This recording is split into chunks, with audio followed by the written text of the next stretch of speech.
사도행전. 수요일 날에는 사도행전을 가지고 설교 말씀을 했었는데 주일에는 이 사도행전 가지고 말씀을 전한 적이 없었던 것 같아요. 네, 제가 잘못했죠. 왜 그랬나? 왜냐하면 사도행전은 굉장히 중요하단 말이죠. 마태, 마가, 누가, 요한은 예수님께서 이 땅에서 어떤 일을 하셨는지를 기록한 책이고, 사도행전부터는 그럼 예수님이 가신 이후에 성도들이 삶을 어떻게 살게 되는지를 기록한 책입니다. 이 얘기가 왜 우리한테 의미가 있냐면, 우리 또한 예수님께서 이렇게 제자들에게 찾아오신 것처럼 저희들에게도 이렇게 역사하시기 때문에, 지금도 이 일은 계속 반복적으로 일어나기 때문에 사도행전이 우리한테 굉장히 의미가 있죠. 그리고 사도행전을 보면 우리가 요한복음을 집중적으로 몇 달 동안 보면서 느낀 건, 제자들이 예수님이 하신 말씀을 도통 이해하지 못하고 동문서답, 예수님이 중요하다고 이야기하시는 것을 전혀 중요하다고 여기지 못하고 끝까지 자기들이 중요하다고 생각하는 것을 놓지 못하는 것이 요한복음에 나타난 제자들의 모습이었는데, 사도행전 이후로 그들이 완전히 바뀌어버리는 일이 벌어지거든요. 이것이 왜 중요하냐? 우리들에게도 이런 일이 일어나게 되기 때문이죠. 네, 그래서 사도행전을 읽으면서 여러분, 성경에 써 있으니까 2000년 전에 살던 사람들 이야기지 라고 얘기하지 마시고, 성경은 어제나 오늘이나 영원토록 변함없이 역사하시는 하나님께서 하나님의 영으로 이 시간, 지금 실시간, 지금 우리에게 이야기하시는 말씀이다, 나에게 말씀하시는 이야기다 라는 것을 여러분이 기억하시면서, 하나님 저에게도 이런 은혜를 주시고 하나님 저에게 영혼의 복을 허락해 주십시오 라고 이렇게 사모하는 마음으로 살아가시면 여러분도 기적과 같은 일을 여러분의 삶 가운데 경험하실 수 있게 될 것이기 때문에, 그리고 예수님께서 약속하신 바 기쁨과 안식을 주겠다라고 하시는 그 약속이 여러분의 삶 가운데 열매를 맺을 거기 때문에, 기쁘게 살기 원하신다면, 하나님께서 주시는 그 평안을 누리고자 하신다면 여러분은 성령을 받는 방법밖에 없다는 것을 여러분이 기억하시면서 말씀을 보시며 여러분이 잘 깨닫고 여러분의 삶에 큰 도움을 받는 그런 여러분 모두가 되기를 바랍니다. 오늘 말씀의 제목을 먼저 보도록 하겠습니다. 말씀의 제목을 보면 예수님을 부르는 자가 구원을 얻는다. 어릴 때는 교회에서 굉장히 많이 불렀어요, 이 찬양을. 네, 굉장히 많이 불렀습니다. 예수님 찬양 이것도 불렀고, 누구든지 어떻게 불렀더라? 구원을 얻으리로다 나를 믿는 자는 성경의 이름과 같이 그 배에서 생수의 강이 흘러나리라 라고 하면서, 누구든지 예수님의 이름을 부르면 배에서 생수가 올라온다, 만족함을 느끼며 산다는 거거든요. 굉장히 많이 불렀는데 저는 이거를 옛날 노래라고 좀 안 불렀나 봐요. 유행 타나? 새로운 신상을 좋아하나 봅니다, 제가. 네. 오늘 말씀의 제목, 예수님을 부르는 자가 구원을 얻는다. 기억하십시오. 여러분, 도와주시겠어? 라고 생각하는 게 아니라, 내가 예수님을 불렀나? 를 고민하시라는 거예요. 내가 예수님의 이름을 불렀나? 내가 예수님의 이름을 외쳤나? 이거를 생각하시라는 거예요. 예수님의 이름을 부르면 구원을 받는데 라는 생각만 하는 것이 아니라, 나는 정말 내 삶 가운데 예수님의 이름을 부르고 있나? 이것을 고민하셔야 돼요. 모든 해답은 다 거기에 있습니다. 우리가 삶 속에 하나님의 은혜를 충분히 느끼지 못하는 이유는 우리가 예수님을 충분히 부르지 않기 때문이라는 거예요. 도와주세요. 예수님 도와주세요. 이 얘기 우리가 성경을 보면서 좀 성경이 여러분에게 가이드를 해줘야 될 필요가 있는 것이, 성경에 보면 중언부언하지 마라라고 하는 말씀이 써 있어요. 똑같은 얘기 반복하지 말라라고 하는 얘기죠. 그러니 우리가 예수님 도와주세요, 예수님 도와주세요, 예수님 도와주세요라고 계속 반복을 하면 이것이 똑같은 얘기 반복을 하는 것이 아닌가라고 이야기할 수 있어요. 그렇게 착각할 수 있어요. 실제로 그렇게 얘기하시는 분들도 있고요. 그러나 그런 얘기가 아니에요. 의미 없이 주문처럼 계속 반복하지 말라는 얘기지, 예수님 도와주세요 이런 얘기를 계속 똑같은 문장 반복하지 말라 이런 얘기가 아니거든요. 의미 없이 반복하는 건 올바른 기도가 아니죠. 근데 예수님이 나를 도와줘야 해서, 나는 예수님의 도움이 절대적으로 필요해서 하루에 200번 300번 예수님 도와주세요라고 기도한다면, 마음으로 생각한다면 어느 날 갑자기 예수님이 내 삶 가운데 역사해 주심으로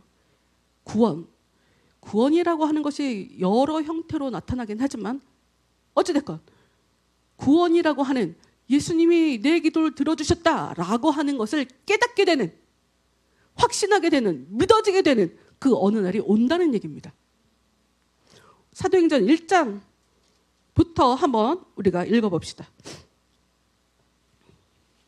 데오빌로가 제가 먼저 쓴 책에서 저는 예수님께서 하신 일과 가르치신 말씀을 비롯하여, 말씀을 잘 보면 사도행전은 데오빌로 가카에게 사도행전을 쓴 사람이 먼저 쓴 책이 있고 사도행전이 지금 두 번째 책이라는 것을 알 수가 있어요. 굉장히 높은 관리에게 책을 하나 보내고 두 번째로 또 지어 보낸 책이에요. 답을 먼저 얘기하자면 사도행전은 2부고 1부는 누가복음이에요. 누가라고 하는 사람이 누가복음을 짓고 두 번째로 사도행전이라는 책을 지었죠. 누가는 예수님의 제자는 아니에요. 정확하게 그 사람의 출처에 대해서는 우리가 알 수가 없어요. 그러나 어느 날 갑자기 등장한 이 사람의 직업은 의사인 것으로 여겨져요. 그리고 그 당시에, 요 당시에 책을 썼다라고 하는 것은 아무나 할 수 있는 일이 아니에요.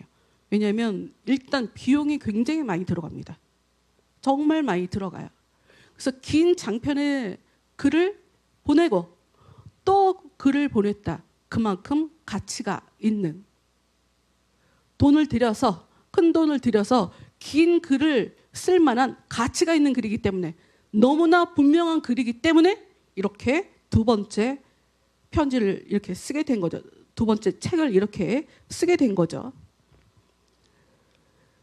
이 사람이 누가가 얘기하는 첫 번째 책 누가복음에 대해서 한번 읽어볼게요. 뭐라고 이 사람이 지금 얘기하고 있는지 다시 한번 1절부터 데오빌로 가카 제가 먼저 쓴 책에서 저는 예수님께서 하신 일과 가르치신 말씀을 비롯하여 예수님께서 선택하신 사도들에게 성령의 힘으로 교훈을 내리신 후에 하늘로 올라가신 날까지 예수님과 관련된 내용을 다 기록했습니다. 이 사람이 누가복음에 이런 내용을 가지고 기록했다라고 써져 있었죠. 3절 읽어볼까요? 예수님께서는 고난을 받으신 후 사도들에게 자신의 모습을 보여주셨고 여러 가지 방법으로 자기가 살아계시다는 것을 증언하셨습니다. 예수님은 40일 동안이나 이 사람들에게 나타나셨으며 하나님의 나라에 관해 말씀하셨습니다. 우리는 얼뜻 예수님께서 부활하시고 바로 하늘나라 가신 것으로 얼뜻 생각할 수 있어요. 근데 성경을 보면 40일 동안 예수님께서 부활하신 후에 40일 동안 제자들과 함께 이야기를 하셨다. 좀 다르게 얘기하자면 말씀을 가르치셨다라고 하는 것을 알 수가 있어요. 근데 예수님이 무엇을 가르치셨습니까? 하나님의 나라에 대해서. 여러분, 예수님께서 죽으셨던 예수님께서, 부활하신 예수님이 40일 동안 하나님 나라에 대해서 가르치셨어요. 그 얘기는 무슨 얘기입니까? 예수님이 사람들에게 정말 가르쳐주고 싶은 게 무엇이다? 하나님의 나라다. 하나님의 나라가 뭔지를 가르쳐주고 싶으신 것이다. 좀 다르게 얘기해 볼게요.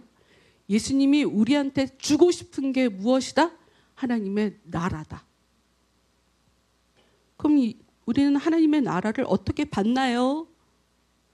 어려운 얘기일 수 있어요. 그러나 어렵지 않으니까 여러분 그 얘기가 너무 어려워요 라고 생각하지 마세요.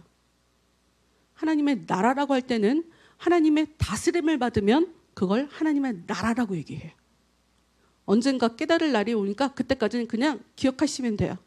내가 하나님의 다스림을 제대로 받으면 아, 나를 하나님의 나라라고 하는구나 라고 그냥 생각하시면 돼요. 좀 다르게 똑같은 얘기를 내 안에 성령께서 사시면, 내 안에 예수님께서 사시면 나를 교회라고도 하거든요. 사실 그건 같은 얘기예요. 여러분 언젠가 깨달을 날이 와요. 언젠가 깨달을 날이 와요. 그러니까 기억하시면 돼요. 똑같은 얘기예요. 공통점이 뭐예요? 예수님께서 사람들에게 주고 싶어 하시는 게 뭐예요?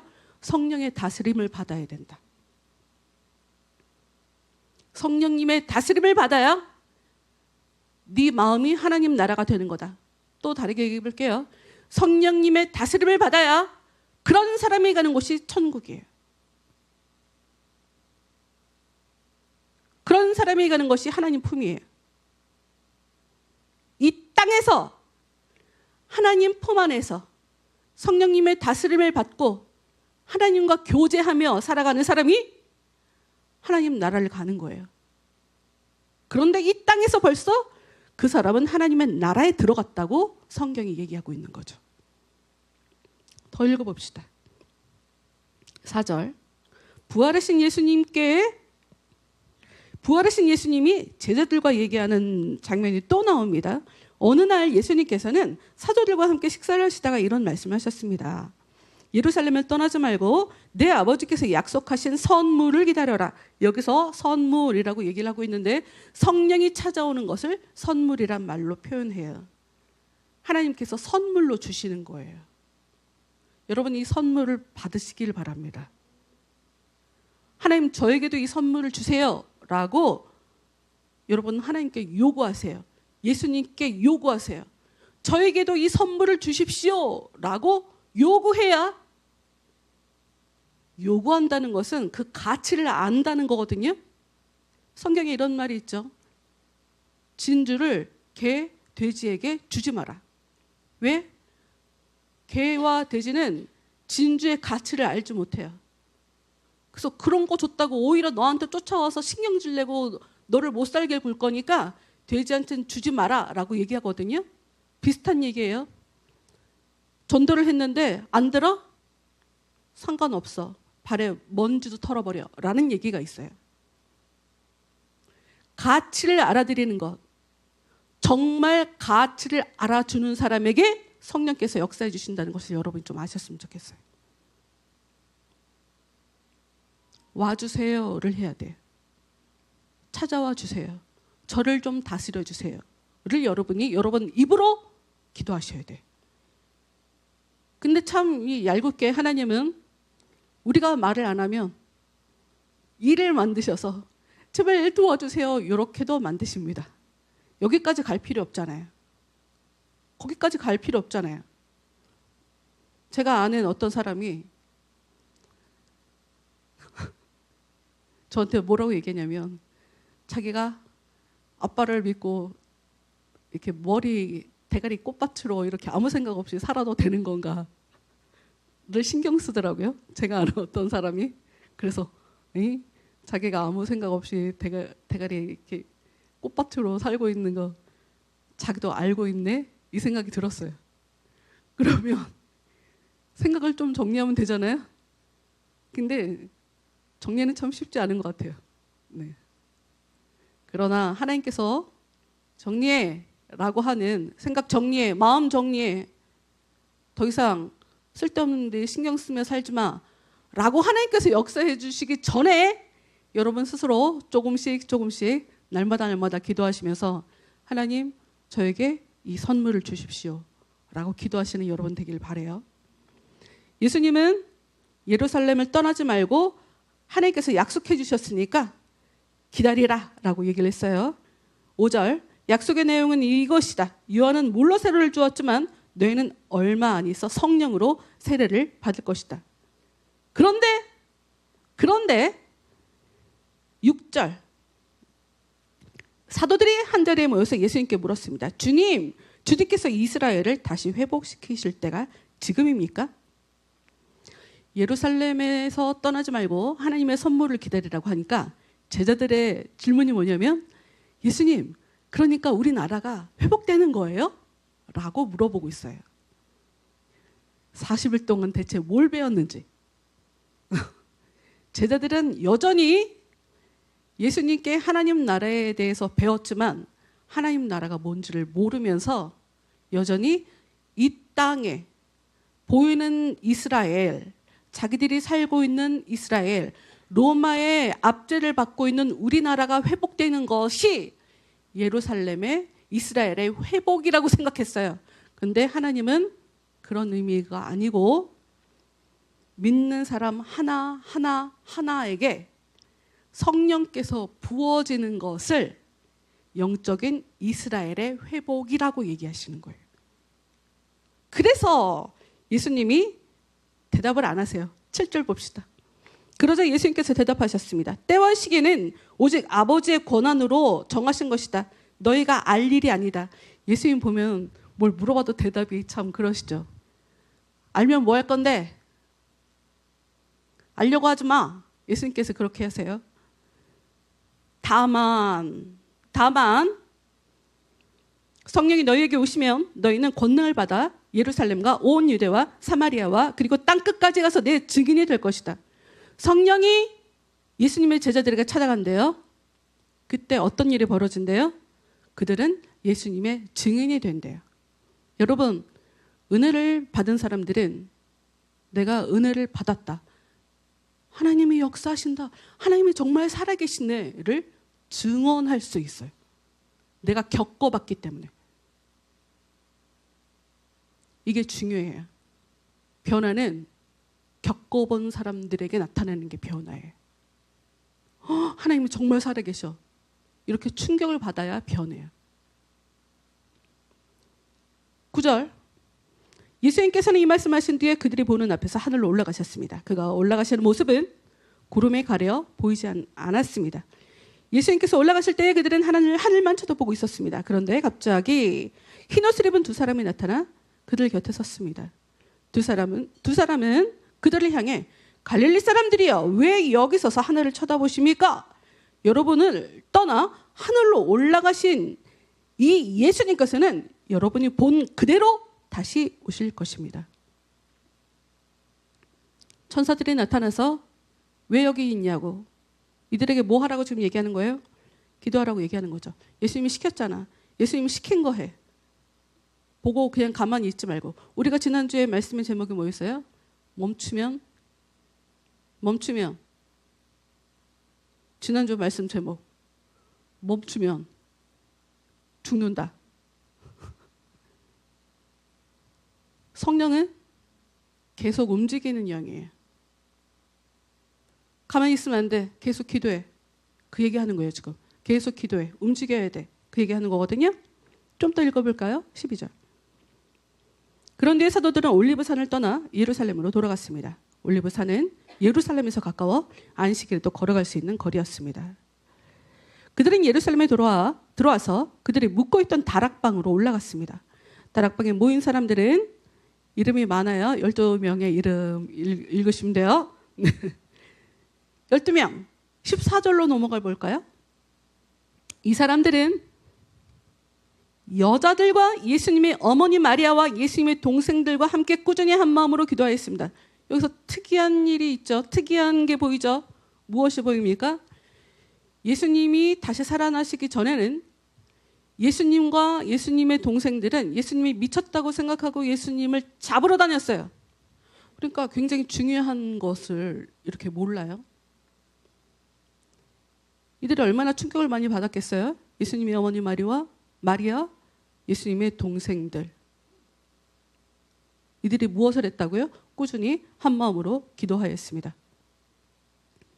15절 며칠 후 야 120명쯤 되는 신자들이 한자리에 모였습니다. 베드로가 자리에서 일어나 말했습니다.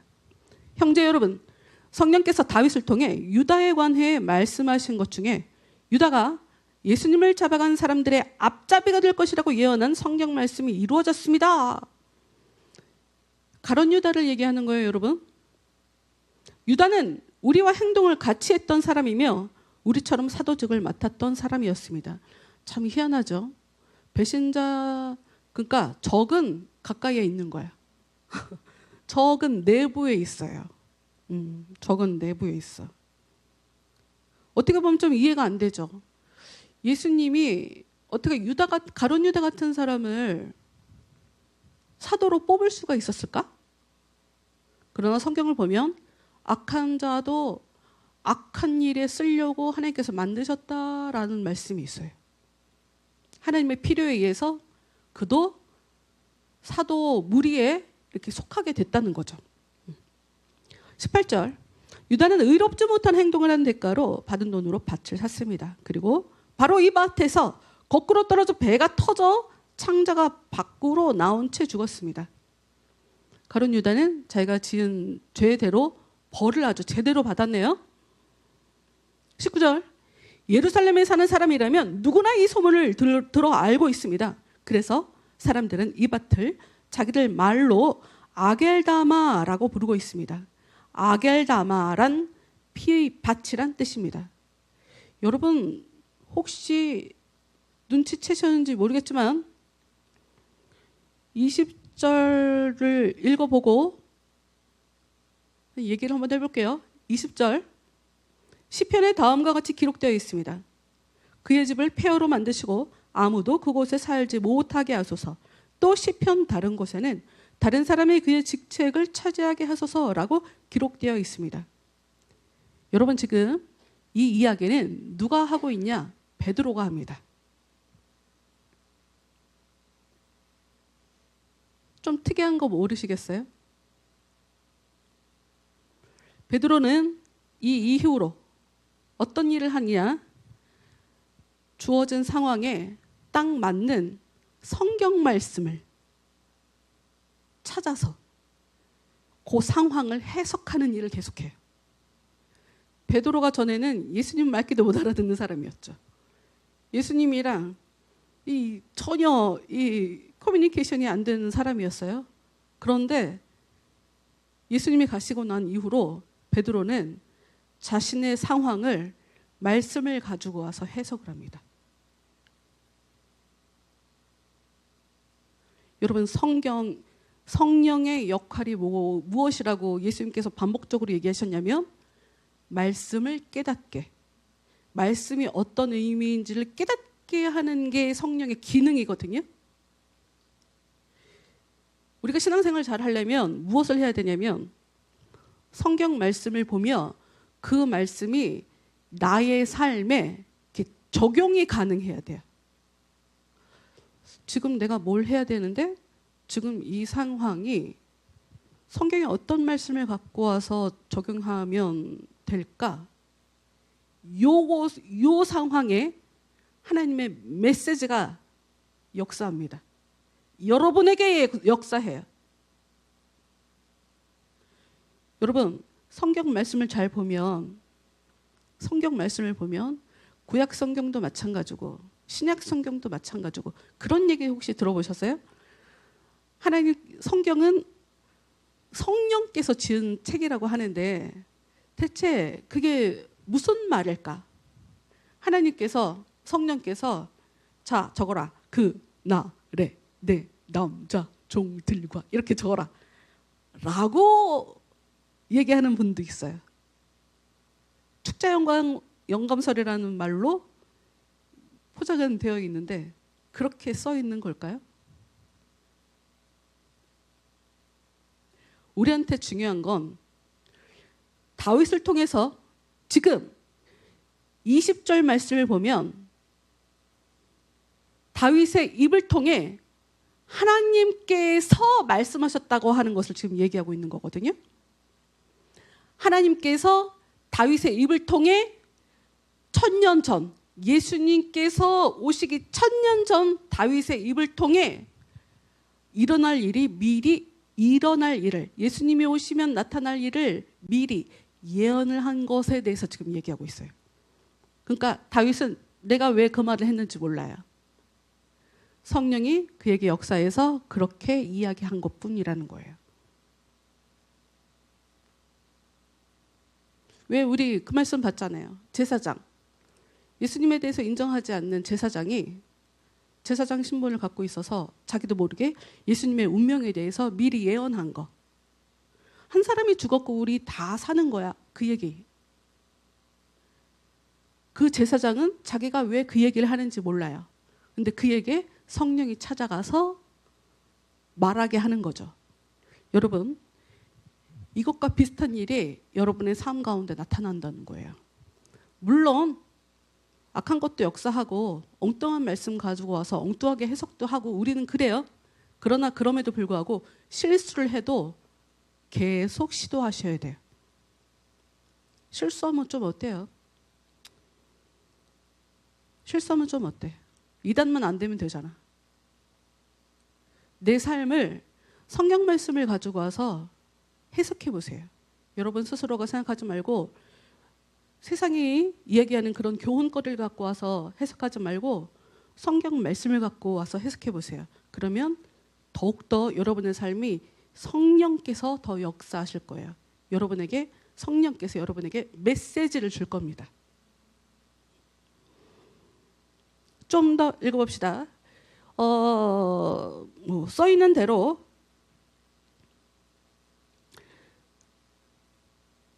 21절. 그러므로 주 예수님께서 우리와 함께 이곳저곳을 다니시던 동안 우리와 같이 다녔던 사람 중에서 한 사람을 뽑아야 하겠습니다. 뽑힐 사람은 요한이 사람들에게 세례를 주던 때부터 예수님께서 우리를 떠나 하늘로 올라가실 때까지 우리와 함께 있던 사람이어야 합니다. 그 사람은 우리와 함께 예수님의 부활을 증언하는 증인이 될 것입니다. 여러분 지금 사도가 세워지는데 분명 예수님은 12사람만 세웠잖아요. 그런데 희한하게 계속 예수님과 함께 있더니 기회라는 것이 생겨서 사도가 되는 일이 벌어지죠. 기회. 근데 기회라는 것이 어떻게 생겼어요? 예수님과 함께 했기 때문에. 예수님과 함께 했기 때문에 기회라는 것이 이 사람에게 찾아가게 돼요. 23절. 그러자 사람들은 유수도라고 알려져 있고 바사바라고도 불리는 요셉과 마띠아 두 사람을 추천했습니다. 그때 사도들은 주님께서는 모든 사람의 마음을 아십니다. 주님께서는 이 사람 중 누구를 선택하셨습니까? 여러분 선택하기 전에 제자들이 하는 행동이 무엇입니까? 하나님의 뜻이 무엇인지를 묻고 있습니다. 선택하는 걸 보면 이 사람이 하나님에 대해서 어느 정도의 믿음을 갖고 있는지 거기서 다 검증이 되는 것 같아요. 선택하는 걸 보면 어떤 믿음을 가지고 있는지.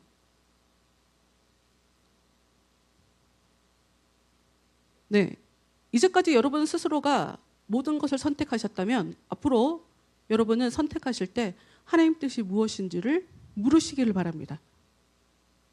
물으시길 바라요. 저도 하나님이 원치 않는 선택을 저도 좀 하는 것 같아요. 저도 모르게 하는 것 같아요. 근데 그때마다 이거 아니지 라고 제 마음을 다시 돌이키고 하거든요. 누구나 다 실수는 하고요. 누구나 다 불완전하고요. 그러나 중요한 결정을 할 때 이렇게 기도를 하는, 전에는 이 사람들이 사도들은 좌충우돌하던 사람들이었어요. 그러나 예수님의 증인으로 살아갈 사람들이기 때문에 어떤 사람과 함께 해야 될지를 하나님께 기도를 하고 25절 자기 직분을 떠나 자기가 원래 속했던 곳으로 간 유다를 대신해서 이 사도의 직분을 맡을 사람이 누구인지를 저에게 보십시오라고 기도했습니다. 기도를 마친 후 제비를 뽑아보니 마띠아가 뽑혔습니다. 이때부터 마띠아는 다른 11사도와 함께 사도가 되었습니다. 기도를 한 후에 제비 뽑기를 해요. 제비 뽑기는 구약에서 제사장이 하는, 구약에서 제사장이 하나님의 뜻이 무엇인지를 아는 굉장히 중요한 수단이에요. 그런데 제자들이 이렇게 기도한 후에 제사장들이라 하는 그런 수단으로 이렇게 제비 뽑기로 이렇게 사람을 뽑게 채우게 되지요. 2장 이제 중요한 거 볼까요? 오순절이 되어 제자들이 한 곳에 모두 모였습니다. 그때 갑자기 하늘에서 세찬 바람 소리 같은 것이 나더니 사람들이 앉아있던 집안을 가득 채웠습니다. 그리고 혀처럼 생긴 불꽃이 사람들 눈앞에 나타났습니다. 여러분 혹시 그림 그려져요? 저는 제가 그 은혜 받고 나서 영어 성경을 봤거든요. 근데 그 당시에 우리나라 성경은 성경책에 그림이 없었어요. 근데 제가 봤었던 그 영어 성경은 그림이 있었던 그런 성경이었는데 정말 이렇게 하늘에서 뭐가 내려와서 이렇게 쫙 갈라지는 그런 그림이 있었거든요. 왜 하늘에서 내려온 불꽃이 혀처럼 생겼을까요? 이유가 있죠. 이유가 있어요. 좀 더 읽어볼게요. 그 불꽃은 여러 갈래로 갈라져 그곳에 모인 한 사람 한 사람 위에 머물렀습니다. 혀처럼 생긴 불꽃이 사람한테로 가서 사람 하나에 이렇게 머물렀다는 거예요. 4절, 사람들은 다 성령으로 충만해졌습니다. 그리고는 성령께서 말하게 하시는 대로 자기들의 언어와 다른 외국어로 말하기 시작했습니다. 여러분, 혀처럼 생긴 불꽃이 임하더니 사람들이 말하기 시작했어요. 재밌죠? 여러분 기도가 잘 되세요? 성경은 성령이 혀처럼 임했다 라고 얘기했는데 여기서 진짜 의미는 따로 있어요.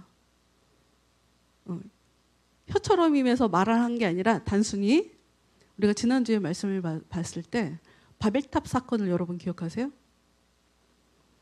자기 이름을 내자, 우리 이름을 내자라고 모인 사람들이 흩어질 때 어떤 일이 일어나냐면 말이 안 통하는 일이 벌어지거든요. 그 반대 일이 지금 벌어지고 있는 거예요. 그 반대 일이. 서로 말이 통하는 일이 벌어지는 거예요. 자기 이름을 내자라고 모인 사람들은 하나님이 철저하게 분열시켰거든요. 근데 이제 예수님의 이름을 내게 하기 위해서 연합을 시키고 있는 거예요. 연합을 시키고 하나가 되게 만드는 그런 일이 벌어지고 있는 거죠. 4절 다시 읽어볼게요. 사람들은 다 성령으로 충만해졌습니다. 그리고는 성령께서 말하게 하시는 대로 자기들의 언어와 다른 외국어로 말하기 시작했습니다. 예루살렘에는 세계 각 나라에서 온 경건한 유대인들이 머물고 있었습니다. 이 말소리가 나자 많은 군중들이 모여들었습니다. 그들은 믿는 사람들이 자기네 나라 말로 말하는 것을 듣고는 모두 놀랐습니다. 혀처럼 생긴 불꽃이 임하더니 외국 사람들이 알아들을 수 있도록 말을 하는 일이 벌어지죠. 바벨탑 사건의 반대 일이 지금 벌어지고 있는 거예요. 7절, 군중들은 너무 놀라 이상히 여기며 말했습니다. 보시오, 말을 하는 이 사람들은 모두 갈릴리 사람들이 아닙니까? 그런데 우리가 이 사람들이 저마다 우리가 사는 지방 말을 하는 것을 듣게 되니 이것이 도대체 어찌 된 일입니까? 우리는 바데와 메데와 엘람과 메소포타미아, 유대와 갑바도게와 본도와 아시아와 굉장히 여러 지방. 11절, 날 때부터 유대인인 사람과 유대교를 개종한 사람과 크레타와 아라비아에서 온 사람들인데 우리는 이 사람들이 하나님께서 행하신 크신 일을 우리말로 말하는 것을 듣고 있습니다. 바벨탑에서는 자기 이름을 내자라고 하면서 말이 안 통하게 만들어버렸는데 하나님이 하신 크신 일을 사람들이 들어야 하기 때문에 외국말을 하게 되는, 그 사람들이 말귀를 알아듣게 만들어버리는 일이 벌어지는 거죠. 12절, 사람들은 모두 놀라 어리둥절했습니다. 다만 서로 얼굴을 쳐다보며 이게 도대체 어떻게 된 일이지요? 라고 말할 뿐이었습니다. 그러나 사람들 중에는 저 사람들이 술을 너무 많이 마셨다 하며 놀려대는 사람도 있었습니다. 오늘은 여기까지. 다음은 베드로 설교가 나오는데 와, 이 사람이 정말 다른 사람이 됐구나. 예수님 가신 이후로 이 사람이 정말 말씀 보는 눈이 달라지고 정말 다른 사람이 됐구나라고 하는 것이 계속 이어져요.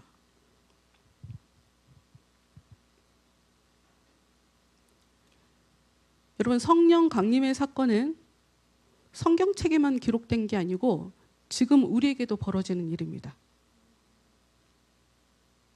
다른 사람들을 이해하는데 성령의 도우심이 없으면 절대로 타인을 이해할 수 없습니다, 여러분.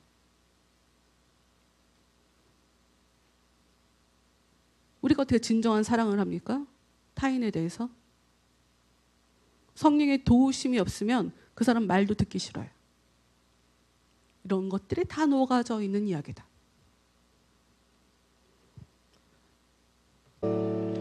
여러분, 성경은 하나님께서 쉬지 않고 우리 곁에서 우리를 위해서 일하신다고 이야기하고 있어요. 근데 우리의 문제는 우리가 믿음이 없어서 자꾸 그걸 의심한다는 거죠. 그때 우리가 도움을 요청해야 될 것이 바로 성령님인 거예요. 성령님께서 여러분에게 역사해 주셔야 이게 믿어져요. 성령님이 도와주셔야 이게 믿어져요. 정신 승리할 거예요. 그냥 내가 가짜로 믿을 거냐고. 성령님은 여러분에게 찾아오셔서 믿음을 주시고 마음을 붙잡아 주시고 심지어는 상황도 바꿔주세요. 한 주간 동안 항상 오르셔서 이해할 수 없고 답답하고 화가 나고 속상하고 그런 순간에조차 오르신 하나님께서 역사하고 계신다라고 하는 것을 여러분 생각하시면서 믿음이 없어 하나님의 일을 여러분이 그리치지 아니하도록 하나님 제 마음을 붙잡아 주세요. 하나님 저에게 믿음을 주세요. 하나님 저의 삶에 더 역사해 주세요. 하나님 저에게 평안을 주세요 라고 기도하셔서 내 기도를 하나님이 들으셨다. 하나님 나에게 기쁨을 주신다. 하나님이 나에게 안식을 주셨다 라고 고백하시는 하나님의 증인, 예수님의 증인, 성령님의 증인으로 살아가시는 여러분의 복된 일주일 동안의 삶이 되시기를 예수님 이름으로 축원합니다.